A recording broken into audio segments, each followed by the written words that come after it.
Greek mythology के Olympian God's. इंसान हमेशा से तारों को देखता आया है, ब्रह्मांड के राज जानने के लिए और अपनी शुरुआत की कहानियों के लिए। और इन सबको कहानियों में बुनने में प्राचीन यूनानियों से बढ़कर कोई नहीं था।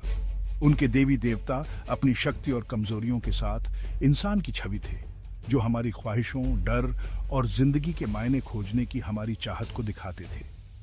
ग्रीक कहानियों में ओलंपियन गॉड्सों का एक खास मुकाम है, जो माउंट ओलंपस से राज करने वाला एक शक्तिशाली ग्रुप था। ये देवता खून और रिश्तों से बंधे हुए ब्रह्मांड से लेकर इंसान के दिल की गहराइयों तक हर चीज पर राज्य करते थे। इस वीडियो में हम ग्रीक मिथोलॉजी के सेंटर में एक सफर शुरू करते हैं, ओलंपियन गॉड्सों के राज को जानने के लिए। उनके मिथकों और कहानियों में डूब जाएं, जो ब्रह्मांड को समझने की कोशिश और इंसानी कल्पना की ताकत को दिखाते हैं। जियूस, गॉड्सों का किंग। हमारी यात्रा शुरू होती है ओलंपियन के राजा जियूस से, जिनकी मौजूदगी पूरी दुनिया में महसूस होती है। जियूस, जो बिजली की गड़गड़ाहट के साथ पैदा हुए थे, ने अपने पिता क्रोनोस को हराकर एक नए युग की शुरुआत की। उनके हाथों में बिजली, जो असली ताकत का प्रतीक है, और तूफान लाने की क्षमता के साथ जियूस दुनिया और स्वर्ग दोनों पर एक शक्तिशाली राजा के रूप में उभरे। लेकिन जियूस सिर्फ अपनी ताकत के लिए नहीं जाने जाते थे। उन्हें एक बुद्धिमान, हालांकि अपूर्ण, राजा के रूप में भी जाना जाता था, जो नश्वर और अमर दोनों के मामलों में फैसला सुनाते थे। फिर भी इंसानी भावनाओं, खासकर प्यार और जलन के लिए जियूस की कमजोरी ने अक्सर ग्रीक मिथोलॉजी में कई कहानियों को जन्म दिया। लेकिन हेरा के शांत स्वभाव के पीछे उनका गुस्सा और बदला लेने की भावना छिपी हुई थी, खासकर जब उनके रिश्ते की पवित्रता को ठेस पहुंचती थी। जियूस की बेवफाई ने उनके गुस्से को भड़काया, जिससे उन्होंने अपने प्रतिद्वंदियों और उनके बच्चों पर कहर बरपाया। अपने जटिल व्यक्तित्व के बावजूद हेरा ग्रीक गॉड्सों में एक महत्वपूर्ण शक्ति बनी रही, महिला शक्ति और शादी के बंधन का प्रतीक। लेकिन पोसेडॉन का प्रभाव समुद्र से कहीं आगे तक फैला हुआ था।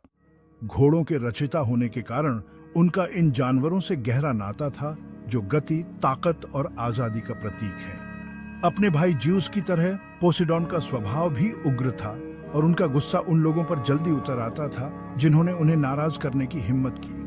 फिर भी अपनी भयानक शक्ति के साथ उनके पास एक कच्ची ऊर्जा थी, जो जीवनदायी बारिश ला सकती थी और समुद्र से नए द्वीप बना सकती थी। चौथा अध्याय, डेमेटर, फसलों की देवी पोसेडॉन के उग्र राज्य से हम अब डेमेटर के पास चलते हैं, जो खेती और प्रजनन क्षमता की देवी है। धरती मां के साथ उनका रिश्ता बहुत गहरा था। उनकी मौजूदगी पके अनाज, फूलों की खुशबू और प्रकृति की उदारता में दिखाई देती थी। डेमेटर की दया ने इंसानों को जीवित रहने में मदद की, उन्हें फसल उगाने और जिंदगी जीने का तरीका सिखाया। लेकिन डेमेटर का मातृ प्रेम जहां जीवनदायी था, वहीं गहरे दुहक का कारण भी बन सकता था।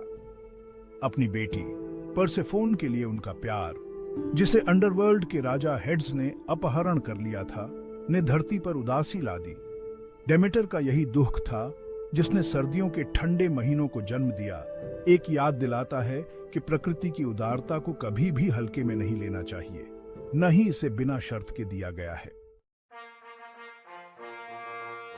पांचवां अध्याय, एथेना, रणनीति की देवी। अब हम ज्ञान, कला और रणनीति की देवी शानदार एथेना के राज्य में प्रवेश करते हैं। अपने पिता जियूस के सिर से पूरी तरह से पैदा हुई एथेना बुद्धि और स्ट्रेटेजिक कौशल का प्रतीक थी। उन्हें अक्सर हेलमेट और भाले के साथ दिखाया जाता है, जो उनकी युद्ध कौशल और एक रक्षक के रूप में उनकी भूमिका को दर्शाता है। लेकिन मेरा प्रभाव युद्ध के मैदान से कहीं आगे तक था। मैं बुद्धि, कला और शिल्प की देवी हूँ, जो मानव प्रयास और रचनात्मकता का प्रतीक हूँ। मैंने कलाकारों, बुनकरों और कारीगरों को समान रूप से प्रेरित किया। उनके काम में ज्ञान, कौशल और उत्कृष्टता को बढ़ावा दिया। मैं नए विचारों और नवाचारों की संरक्षक हूँ। मानव सभ्यता को उन्नत करने और ज्ञान की खोज में इसकी खोज को निर्देशित करती हूँ।